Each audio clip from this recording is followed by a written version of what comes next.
Bonjour à vous, chers choisis de Jésus. Aujourd'hui, dans le message 44 du 3e volume, nous allons réfléchir sur les différents moyens que le Seigneur met à notre disposition pour être purifiés. Il est important de prendre conscience que nous avons tous besoin de purification. Parce que premièrement, nous avons tous péché et deuxièmement, nous avons tous vécu dans ce monde qui a voulu se construire sans Dieu. Car la civilisation du 20e siècle, dans laquelle nous nous retrouvons encore, est une civilisation qui a voulu se construire sans Dieu. Alors nous sommes tous plus ou moins influencés, endoctrinés, pollués par ces pensées de laïcisation qui ont voulu nous construire sans Dieu. Alors, pour être purifié, on nous dit ici, il faut passer par le feu de l'amour et de la souffrance. Alors, voici le texte, mon tout petit. De plus en plus de cœurs sont en voie de transformation. Ça, c'est ce qu'il me disait après avoir prié pour quelqu'un. Les oui donnés avec empressement et sans condition sont d'une puissance éclatante. Les oui sans condition, donnés avec hésitation, crainte et timidité, sont aussi d'une grande puissance.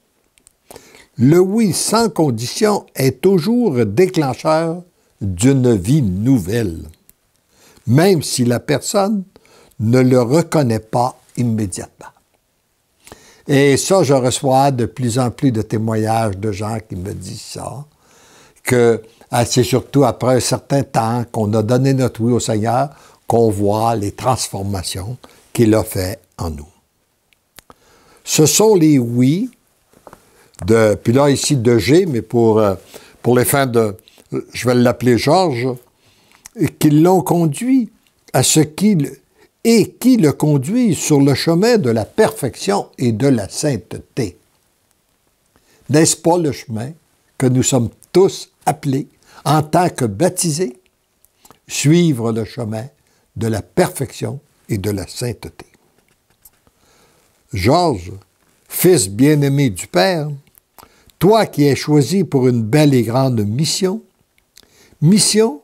qui te sera révélée progressivement, en avançant toujours plus profondément dans la volonté de ton Père.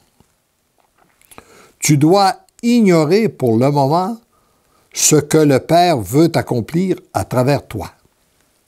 Voyez-vous, nous avons souvent tendance à tout vouloir savoir, comprendre tout ça. C'est pas important de savoir. Là, il dit même, tu dois ignorer pour le moment ce que le Père veut accomplir à travers toi, afin que tes pensées, tes désirs et tes prières soient associés à la divine volonté. Il veut que nous soyons associés à lui. C'est l'union de ton cœur avec le mien et celui de ma Sainte Mère qui te conduit dans le cœur du Père. Pour entrer dans le cœur du Père, il faut être complètement purifié. Pour être purifié, il faut passer par le feu de l'amour et de la souffrance. Et lorsque ces feux deviennent trop brûlants, pour toi, empresse-toi de me les remettre, tu verras que mon joug est léger. Et on retrouve dans un autre enseignement où il dit, bien, plus tu vas accueillir le feu de mon amour, bien, moins tu auras besoin du feu de la souffrance. Mais c'est l'accueil que tu fais de l'un comme de l'autre qui produisent des fruits. Lorsque, aussi bien accueillir une souffrance, accueillir son amour, c'est comme l'eau qui pénètre, le sol, c'est-à-dire qui accueille l'eau, qui se laisse pénétrer par l'eau, devient fécond. Et nous, en accueillant une souffrance, ça permet de devenir plus fécond. En accueillant son amour, ça nous permet de croître, de faire croître davantage l'amour qu'il a déposé en nous. Demeure fidèle à répondre aux appels que je dépose dans ton cœur, principalement à celui de t'associer avec moi pour implorer le Père de répandre son amour dans une multitude de cœurs. Voyez-vous, ça c'est une mission qu'il donne à tous ses enfants, à tous ses choisis, qu'il nous demande de demeurer fidèles pour s'associer à Jésus, pour implorer le Père de répandre son amour dans une multitude de cœurs.